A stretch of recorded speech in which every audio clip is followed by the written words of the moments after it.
Breaking news mga kababayan. Nako po, pasabog na balita. Si De Junior, tila may masamang balak kay Senador Marcoleta. Dito po mga kababayan, dahil nga po nababalita na aarestuhin si Senador Marcoleta, pero hindi matuloy-tuloy dahil tila naguguluhan ang PNP, DILG, or anumang ahensya ng gobyerno na aaresto kay Marcoleta ay hindi maituloy-tuloy. Sama-sama na po mga kababayan. Itong si John Vic Rimulya, bali-balita, sisibakin. Nako po mga kababayan ko. Ito na ang sinasabi natin. Pagkatapos pakinabangan, isusuka gaya ni Nicolas Torre. Di ba mga kababayan, sikat na sikat ito. Yung kanyang ginawa kay Tatay Digong na paghuli. Tapos itinakas, kinidnap papuntang the Netherlands. Pagkatapos nun mga kababayan, isinuka. Naging basurero ng MMDA. So ngayon po, matindi po ito. Si Boying at si De Junior nagtalo daw mga kababayan. Ang kwento po, sabi hindi ito chismis. Legit ito. Dahil nga daw hindi magampanan ang trabaho ni John Vic Rimulya, sisibakin ni De Junior. Alam nyo ba kung sino ang ipapalit di umano? Si Benhur Abalos. Halaka. Ito yung naging project niya si Kibuloy. Si Benhur Abalos. So, ay nako mga kababayan, talagang mabababoy ang batas dito. At balita pa, si Trillanes ang ilalagay po sa DILG. Kapalit po ni John Vic Rimulya. Dalawa yan mga kababayan, either itong si Trillanes or si Benhur. Kasi nga mga kababayan, nababagalan daw kay John Vic Rimulya. At isa po mga kababayan, itong tila hindi tuloy-tuloy o hindi matuloy-tuloy na pag-aresto kay Marcoleta. Di ba bali-balita po na lulusubin daw ni De Junior itong Iglesia ni Cristo, Templo Central. Kaya ilalagay si Benhur Abalos. Gaya daw di umano dito sa KOJC. Nako po mga kababayan. Kung sino man ang mauutusan ni De Junior at maski si De Junior, mag-isip-isip ka muna bago mo gawin ang plano mo. Yung tatay mo nga hindi nagtagumpay, si Cardinal Sin at si Cory Aquino, nung panahon nila na kubkubin ang Iglesia ni Cristo, Templo Central, nabigo lahat. Noon, kokonti pa ang Iglesia ni Cristo ng mga kapatiran, pero ngayon, nako po mga kababayan, napakarami. 5 million hanggang 10 million worldwide.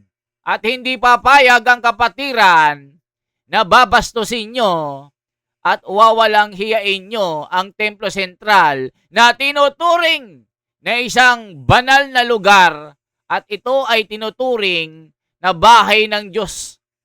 Kaya dito mga kababayan, yung performance si John Vic Rimulya, dahil nga po tila naguguluhan sila kung i-issue ang warrant of arrest si Senador Marcoleta. Kasi baka nga maging mitya ito ng isang malaking kaguluhan o isang revolusyon o tinatawag na people power. Dahil hindi lang kapatiran ng kalaban nyo, kundi lahat na ng mga kababayan natin, maski ang mga kapatid nating Muslim, born again, Protestante, Sabatista, KOJC, JIL, sama-sama na ito. Pag ginawa nyo na lapastanganin ang Templo Sentral at arestuhin si Senador Marcoleta. So ngayon mga kababayan, ito na po ang banat po ni JG Banateros at hindi na ako magko-comment pa ha. Bigyan po natin ng panahon ito. Ano ba ang balitang ito? Ito po, naku magugulat kayo. Bakit nagtatalo daw di umano si Boying? Kasi kwento dito mga kababayan, kaya pala hindi masibak-sibak si baby boy John Vic Rimulya, may babala ang kanyang kuya na si Boying Rimulya. Pag tinanggal mo, alam na, hiwa-hiwalay na tayo. Kaya hindi masibak-sibak di umano itong si baby boy. O pakinggan po natin mga kababayan ha. Bakit galit na galit si Dayunyor kay John Vic Rimulya? Ano ba ang kanyang kasalanan? O ito po mga kababayan ko, magugulat kayo dito. Panoorin po natin. BBM versus Rimulya Brothers, nagkakagulo na. Halaka mga kababayan ko, ito po. Ano na ba yung balita na may nag-aaway-away sa loob at may nagbanta? Nagbanta yung kuya, kapag tinanggal mo ang kapatid ko sa pwesto, ikaw ang isusunod ko. Aba. Sasabihin na naman yung comment dyan. Chismis na naman yan dyan. Hindi ito chismis. O nakita nyo mga kababayan? Mukhang nagkakasiraan na ang relasyon ni Boying Rimulya at si Dayunyor. Nababalita kasi mga kababayan, si baby boy John Vic ay sisibakin dahil nababagalan si Dayunyor sa kanyang performance. Kaya dito nagbabala ang kanyang kuya di umano. Ito raw ay hindi chismis at ito ay legit na balita. Binabalaan niya si BBM na pag tinanggal niya ang kanyang kapatid, siya ang isusunod. Nako po, gulo-gulo na nga ito. Litin natin. Okay, nalaman nyo na ba yung balita na may nag-aaway-away sa loob at may nagbanta? Nagbanta yung kuya, kapag tinanggal mo ang kapatid ko sa pwesto, ikaw ang isusunod ko. Aba.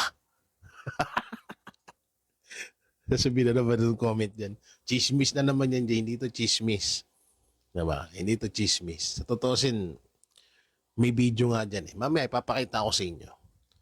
So, sige na nga, i-reveal na natin. May panaginip ako na nagtatalo etong si BBM at ang dalawang Rimulya. Kasi etong si BBM mukhang nabubwisit na kay baby boy Rimulya. Kasi nga, alam mo na, medyo palyado. Mukhang hindi kayang gampanan ni Rimulya yung mga pinapagawa sa kanya. Kagaya ng pagdakip kay Bato at kay Atong Ang, kay Saldico at sa iba pa. So mukhang gusto ng palitan, kaso hindi nga mapalitan nito ni BBM etong si baby boy Rimulya kasi mukhang madedelikado si BBM kay kuyang Rimulya, kay Boying, no? Siyempre, ombudsman yun. Hindi ko lang alam kung pwede bang sibakin ng presidente ang nilagay niyang ombudsman kasi siya naman nagdala diyan eh. Siya naman naglagay kay 'di ba?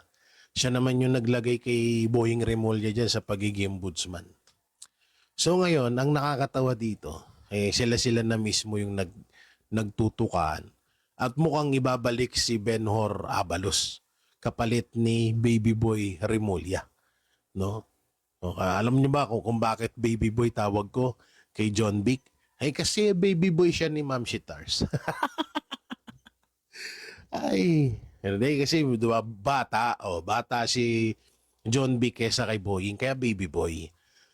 So ngayon, nakakatawa dito, makikita ho natin na kapag ikaw ay palyado talaga mukhang pag mukhang agarang ang papalitan. Kung ako sa'yo, BBM, si Torre na lang ipalit mo. O kaya, baka totoo yung balita na si Trillanes ang ilalagay na DILG secretary. Nako, wag si Trillanes ang inilagay dyan. Tangina, sabi ko sa inyo, baboy na baboy ang tanggapan ng DILG na yan. Ako na nagsasabi sa inyo. O ito panoorin, may papanood ako sa inyong video para maunawaan nyo. Ang masaklap pa dito, sinabi niyang takas. Mga high profile daw na mga takas, mga sindikator, parang pinamumukha nila na high profile na preso or takas etong si Senator Bato de la Rosa. Wala namang kaso dito sa Pilipinas yan. Bakit sasabihin mong ganun? So ito yung video, panoorin nyo. Nauubos na umano ang pasensya ni PBBM kay DILG Secretary John Vic Remulla at umabot pa raw ito sa puntong pinaalis siya sa isang press briefing sa Malacanang. Ito'y matapos matakasan si Remulla ng ilang high-profile fugitive. Kabilang dyan si Senator Bato de la Rosa na wanted ng ICC, si Charlie Atong Ang na tinuturong mastermind sa missing Samueros case, si former Duterte spokesperson Harry Roque na wanted dahil sa Pogo fiasco, at si resigned Congressman Zaldico, isa sa key figures ng flood control scandal. Ayon sa informant ng Billionaire News Channel, kinokonsidera na ng Pangulo na ibalik sa pwesto si dating DILG Chief Benhur Abalos. Pero tila malakas umano ang kapit ni Secretary John Vic sa pwesto dahil sa kapatid niyang si Ombudsman Boying Remulla. So yung nga mga banateros, no? Baka si Benhur Abalos nga ang ipalit kay John Vic. Tapos baka si Trillanes din. Grabe. Ayan, mga kababayan. So kaya nila gagawin ito, mga kababayan, meron pa silang ibang plano. Matindi po ito. Para arestuhin si Senador Marcoleta. Di ba sinabi na ni John Vic Remulla na wala pang nakikitang warrant of arrest. So dito, pag sinibak itong si John Vic Remulla, pag si Trillanes o si Benhur Abalos, talagang matutuloy ang pag-aresto kay Marcoleta. At itong banta nila na paglusob sa sentral ng Iglesia ni Cristo, ito po mga kababayan, panoorin pa natin. Meron po dito Bagong ito po. Tingnan natin na. Panoorin po natin ito. Matindi po itong balitang ito. Uy, wow! Wow na. Ayan, kita nyo po, oh. 'Di ba? Ito po mga kababayan. Pakita lang po natin ito. Matindi po itong balita na ito. Riwang na po ang mga breaking news, mga ito. banateros, mga kabiyaya. JG, back and again. Ito po 'yun. Kasi ito nga, Iglesia ni Cristo ay susugurin daw.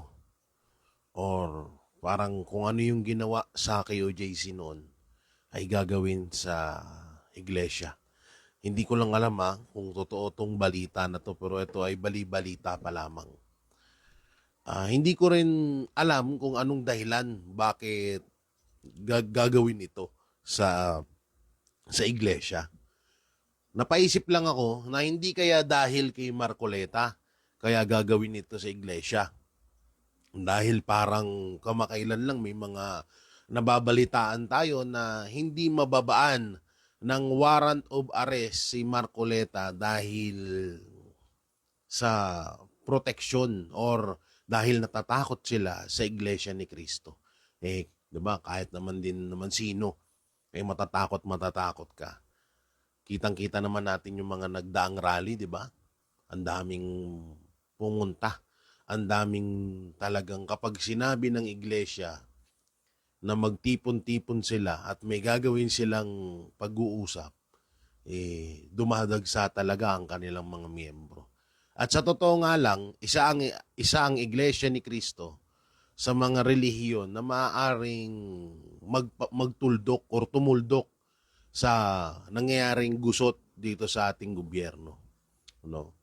So, baka yan din ang isa sa mga yan din ang isa sa mga dahilan bakit kung totoo man nasusugurin nila ang mga simbahan ng Iglesia ni Cristo. So, alam naman na natin, no? Pero ako, kung ako tatanungin, susugurin, babastusin nila, kagaya ng ginawa ng nila sa KOJC, na sinugod nila, binaboy nila yung kingdom. Para sa akin, sige, gawin nyo. Nang bangkaalaman. Hindi ko sinasabi to dahil gusto ko, ha. Gusto ko na kung ano yung ginawa sa KOJC gawin sa iglesia, hindi ganon. Disclaimer, nililinaw ko lang. Hindi ko gusto yun. Pero sinasabi ko, kung sino man yung nagbabalak na walang yain ng iglesia ni Cristo, sige, push nyo. Sige na. Para magkaalaman na. Yung mga Muslim, yung mga moske, baka dahil din kay Senator Robin Padilla dahil hindi sumusunod sa kagustuhan ng gobyerno, dahil hindi mahawakan sa leeg si Senator Robin, yung mga moske, sugurin nyo rin. Sige. Nang magkaalaman na kasi, alam mo, sa totosin lang, kahit kami, napapagod na rin kami. Kasi kahit anong salita namin, kahit anong panawagan natin, hindi naman tayo pinapakinggan eh. 'Di ba? Ang malupit pa nga dito, kung sino yung mga kawatan, sila yung naaapi kung tignan. Sila yung pinapalabas na aping-api. Samantalang tayo na nilalabanan lamang yung mga magnanakaw sa gobyerno, kadalasan tayo pa yung nakakasuhan. Kadalasan tayo pa yung nagmumukhang masama dito. Kaya sige, susugurin nyo, wawalang niya inyo iglesia ni Cristo kasi hindi nyo kayang hawakan sa leeg.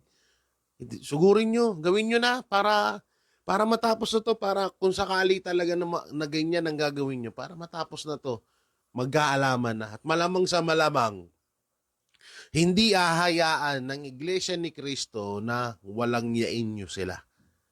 Hindi ahayaan ng iglesia ni Cristo siguro yan. Alam naman natin na ang iglesia ni Cristo, ang mga kapatid nating mga Muslim, ang KOJC, yung mga relihiyon na yan, isa yan sa mga matatawag mong malalaking relihiyon dito sa bansang Pilipinas at mga respetado ng mga relihiyon dito sa bansang Pilipinas. At alam naman din natin na halos yung mga Katoliko ngayon, hindi ko naman nilalahat, kadalasan kumakampi. Tingnan nyo yun. Ilan yung mga paring bayaran dyan na nakatanggap na mali-maletang pera. Kung makikita nyo, puro pare ang mga kasamahan ng mga makakaliwa, ng mga dilawan na sumusuporta sa administrasyon, di ba? So, 3 relihiyon na lang din talaga ang pag-asa natin. KOJC, Iglesia ni Cristo, Iglesia ni Cristo at mga kapatid nating mga Muslim. Kaya kung wawalang yain man ng administrasyon or kung sino man, dahil hindi nila kayang hawakan sa leeg yung 3 relihiyon na yan, gawin nyo na. Sa totosin, ginawa nyo na nga sa KOJC. At may posibilidad na gawin sa iba pang relihiyon. Ako sa inyo, gawin nyo na yan para magkaalaman. Tingnan lang natin kung hanggang saan talaga. Para para mapukaw na rin yung ng ibang relihiyon na tuldukan na itong nangyayaring gulo sa bansang Pilipinas. Ayan, mga kababayan ko. Ayan ang pasabog. Pero yung mga gagawa niyan na lapastanganin ang Iglesia ni Cristo at lusubin nyo ang Templo Sentral, ay maghunos dili kayo. Mag-isip-isip muna kayo bago nyo gawin yan. Huwag nyong igaya ang KOJC sa Iglesia ni Cristo kasi hindi papayag ang pamamahala at ng buong kapatiran na babastusin lang nyo ang sagradong lugar na yan. At dito sa pag-aresto kay Marcoleta, sige, gawin nyo na ng magkaalamanan. Ito po ang sinasabi po ng mga komento. Para kayong kumuha ng bato na ipinukpok sa mga ulo nyo. Kung sino man ito, dayonyor, mag-isip-isip ka. Yung tatay mo nga na bahag ang buntot nung panahon niya hindi kinaya ang pagkubkob Ikaw pa kaya na babangag-bangag? Diba mga kababayan ko? Ano masasabi nyo mga kababayan? For transparency, for a better democracy. Pa-like, pa-share po ang video ito para magkalamanan na. Di ba mga kababayan ko? Para malaman na. Wag lang kayo magkakamali. Pati imburnal, sarado. Ang papasok doon, hindi na makakalabas. Yan po ang mga komento sa baba. Syempre mga kababayan, kala kasi nila, kayang-kaya nila lahat. Pero wag nilang subukan, wag nilang hamunin ang kapatiran kasi hindi papayag ang buong kapatiran na gagawin nila ito sa Templo Sentral at gambalain nila ang pamamahala. Di ba mga kababayan ko? Kaya dito, Boying Rimulya at itong si BBM nagtatalo na kasi nga tila itong si Baby Boy ay hindi na nagustuhan ng performance. At ilalagay si Ben-Hur at saka si Trillanes. Yan, mga yan. Bababuyin na ang batas niyan. Gaya ng ginawa sa KOJC. For transparency, for a better democracy, mga kababayan. Shout out sa inyong lahat, ang mga kababayan natin na tuloy-tuloy na nakasubaybay. At mag-shoutout lang ako ng ilang mga kababayan natin. Ito po. Happy viewing kay watching from Singapore. Ito po mga kababayan. Ano to? Anong pangalan nito?